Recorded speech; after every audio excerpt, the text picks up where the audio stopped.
خاتون مجھے ملنے آئیں، ملانے والے نے مجھ سے کہا کہ اس کا خاوند کھربوں پتی، ارب پتی نہیں، کھرب پتی آدمی ہے، کھرب پتی پاکستان میں 2 4 10 آدمی ہیں۔ اس خاتون نے آ کر میرے سامنے بولنے سے پہلے ہی رونا شروع کر دیا، ورنہ پہلے کوئی عورت یا مرد آ کے دکھڑا سناتا ہے پھر روتا ہے، وہ روئی پہلے اور بات بعد میں۔ وہ کہنے لگی مولانا صاحب مجھے لوگ بڑا خوش قسمت سمجھتے ہیں کہ میں بہت بڑے مالدار کی بیگم ہوں، لیکن میں لعنت بھیجتی ہوں اس کی دولت پر کہ اس کا رویہ ہی میرے ساتھ اچھا نہیں، تو میں ہیرے کے سیٹ کیا کروں، میں سونے چاندی کے سیٹ کیا کروں، میں یہ کروڑوں روپے کی گاڑی کو کیا کروں، جب میرے خامند کا رویہ ہی میرے ساتھ انسانوں والا نہیں ہے اور اس کے اخلاق اچھے نہیں ہیں، میں آگ لگا دوں اس ساری دھن دولت کو، مجھے محبت چاہیے، اخلاق چاہیے، وہ کوئی نہیں اس کے پاس۔ چند دن بعد دوسرا واقعہ سنا، ایک نوجوان بڑا خوبصورت، وہ بھی اسی طرح لیکن اتنا مالدار، کافی مالدار، وہ آ کے میرے پاس بیٹھ کے رونے لگا، مولانا صاحب اب میں کیا کروں، میری زندگی برباد ہو گئی، میرا اتنا عالی شان گھر ہے، اتنی اچھی میری کمائی ہے، آمدنی ہے، لیکن میں کیا کروں، یہ اسی کے الفاظ بتانے لگا ہوں، میری بیوی کی زبان 20 فٹ لمبی ہے، میں کہا رکھ دی کتنے 20 فٹ چاہتے میں کہا وچوں 19 فٹ کٹ دے شاید کچھ کم بن جاوے، کہا میری بیوی بہت بد زبان ہے، میں کئی دفعہ طلاق دینے کی سوچ چکا ہوں، لیکن میرے 3 بچے ہو چکے ہیں، بچوں کو دیکھتا ہوں تو پھر میں اپنے صبر کا گھونٹ پی لیتا ہوں، ورنہ میرا جی چاہتا ہے اس کو ابھی طلاق دے کے گھر سے نکال دوں۔ دولت بھی موجود ہے، خوبصورتی بھی موجود ہے، شکل بھی موجود ہے، عزت بھی موجود ہے، سہولت بھی موجود ہے، کیا چیز موجود نہیں؟ اخلاق موجود نہیں، حسن سلوک موجود نہیں، پیار محبت موجود نہیں۔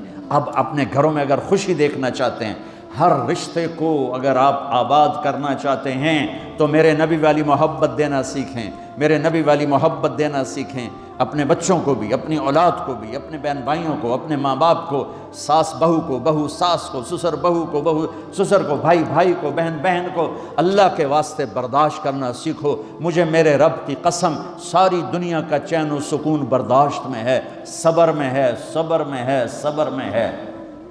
زبان ایک نوجوان میرے پاس آیا، کہا جی میری بیوی سے لڑائی ہوتی، مجھے کوئی تعویذ دو۔ میں نے کہا بیویوں پہ تعویذ اثر ہی نہیں کرتا۔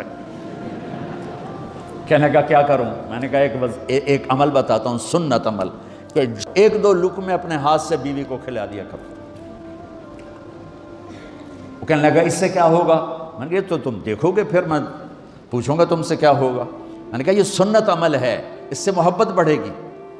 کوئی 8-10 دن گزرے تو اس کا فون ویسے آ گیا حال احوال پوچھنے میرا، تو مجھے اپنی بات یاد آ گئی۔ میں نے کہا میری بات پہ عمل کیا تھا؟ کہنے لگا نہیں۔ میں نے کہا کیوں؟ کہنے لگا شرم آتی۔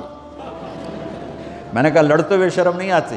کبھی کوئی کمزور سے بھی لڑتا، عورت تو بیچاری کمزور ہے، چلو یہاں کی عورتیں طاقتور ہیں، سنا ہے کہ بڑی شیرنیاں ہیں اور ان کے خامد سارے بکری یہ شیر ہیں، الٹا ہی کام ہے، یہاں عورتیں شیر ہیں، خامد بکریاں ہیں۔ چلو بھائی تم مہربانی کر کے اپنے خامدوں کو عزت دو، اور ان سے کہتا ہوں اپنی بیویوں کو عزت دو، محبت سے رہو۔ تو میں نے کہا بے وقوف، کبھی کمزور کے ساتھ بھی کوئی لڑتا ہے، اس میں تمہیں شرم نہیں آتی؟ اور اس میں شرم آتی ہے سنت۔ میں نے کہا چل کر اور مجھے بتا۔ کوئی 2 گھنٹے بعد اس کا فون آیا، کہا مولانا دوپہر کا کھانا تھا، میں نے اپنی بیوی کے منہ میں لقمہ جو دیا نا تو اس کا منہ وہیں کھلا رہ گیا۔ وہ کہنے لگی تو نے خود تو کیا نہیں، کسی نے تجھے بتایا ہے؟ کس نے بتایا؟ تو بتا، تیرے اندر یہ ظرف نہیں ہے، تمہیں یہ سبق کس نے پڑھایا؟ اس نے کہا مجھے یہ سبق مولوی طارق جمیل نے پڑھایا۔ تو کہنے لگا میری بیوی نے ایسے اپنی جھولی اٹھا لی اور کہا مولوی طارق جمیل اللہ اس کے بچوں کو سلامت رکھے جس نے تمہیں انسان بنایا۔ میرے بھائی بہنوں صبر کرنا سیکھو۔ ہماری ایک دھوبند تھی ماسی شریفہ، مر گئی بیچاری، تو وہ آ گئی میری بہن کے پاس، چھوٹا قد، موٹی ڈٹی تو بڑی لڑاکی، پوری شیرنی۔ وہ آ کے کہنے لگی میری بہن کو، میری بہن تو انہوں چنگی طرح جان دی ہے، بی بی میری نوواں بڑیاں لڑ دیا، میں نے کوئی تویز دے ساریاں میری نوکر بن جانا۔ اب میری بہن کو پتہ تھا کہ سارا لڑائی دا تماشا تھا، ماسی شریفہ تو شروع ہوتا، ادو تو ہوتا ہی کچھ نہیں، بیچاریاں معصوم جیاں چھوٹی عمر دیاں۔ تو میری بہن نے ایک تعویذ بنایا اور اس کو یوں رول کر کے نا اس کو کہا ماسی شریفہ ہن جس لے تیری لڑائی ہوئے نا اس تعویذ تو چک مار کے بہ جانا ہے تے چھڑنا نہیں، جے تو چھڑیا تو مر جانا، انہوں پکا کر کے رکھیں۔ اس نے کیا کیا؟ ماسی شریفہ کو چپ کروایا، اب ہمارا دیہاتی ماحول ہے، تعویذوں کی بڑا عقیدت ہے، صحیح تعویذ تو اثر کرتے ہیں لیکن اکثر تو ہیرا پھیری والے بیٹھے ہوئے ہیں سارے ہی، تو اللہ ماشاء اللہ۔ تو 8ویں دن وہ آ گئی، بی بی تو بڑا چنگا تعویذ دیتا، ساری لڑائی ختم ہو گئی۔ کیوں کہ ماسی شریفہ چپ ہو گئی۔ تو میں ان ساری مستورات کو یہ تعویذ دے کے جا رہا ہوں، یہ سب لے لو، یہ مرد بھی لے لو، اور جب کوئی جھگڑا ہو اے یہاں رکھ کے چپ کر کے بیٹھ جانا، آپ کی لڑائیاں ختم ہو جائیں۔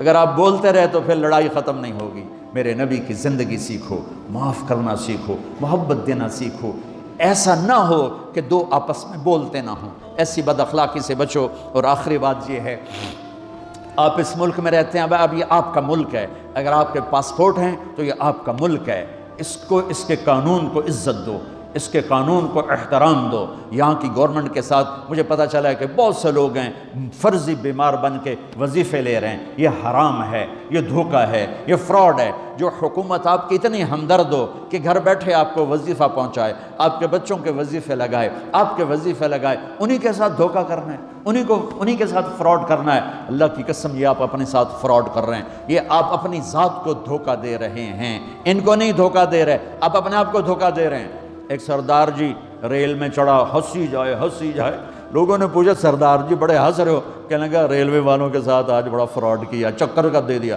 ریلوے کو چکر دے دیا ہے۔ سردار جی کیا چکر دیا ہے؟ کہنے لگا واپسی کا ٹکٹ بھی لے لیا ہے اور واپس میں نے آنا کوئی نہیں ہے۔ میں کہا سردار جی اپنے آپ نے چکر دیتا ہے تسی تو جتنی 2 نمبری کرنے والے ہیں یہ اپنے آپ کو چکر دینے والے ہیں۔ اللہ کے واسطے اس حکومت کا نہ ٹیکس چراؤ، نہ ایسی 2 نمبری کرو، نہ یہاں کی بچیوں کو دھوکہ دے کر کاغذ بنانے کے لیے شادیاں کرو۔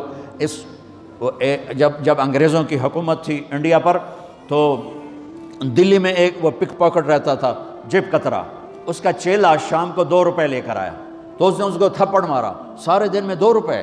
تو کہنے لگا استاد آج بڑا مال مارا تھا، ایک گورے کی جیب کاٹی تھی، بہت پیسہ تھا۔ جب میں 4 قدم چلا، سننا ذرا اس زمانے کے چور کا ایمان سننا، کہنے لگا جب میں 4 قدم چلا تو مجھے خیال آیا اگر قیامت کے دن عیسیٰ علیہ السلام نے میرے نبی کو گلہ دے دیا کہ آپ کے امتی نے میرے امتی کی جیب کاٹی تھی تو میرے نبی کو شرمندہ ہونا پڑے گا۔ تو پھر میں نے کہا میری وجہ سے میرا نبی شرمندہ ہو، میں نے جا کر اس کو واپس کر دیا، اے 2 روپے اپنے دے کپ کے لے آندے۔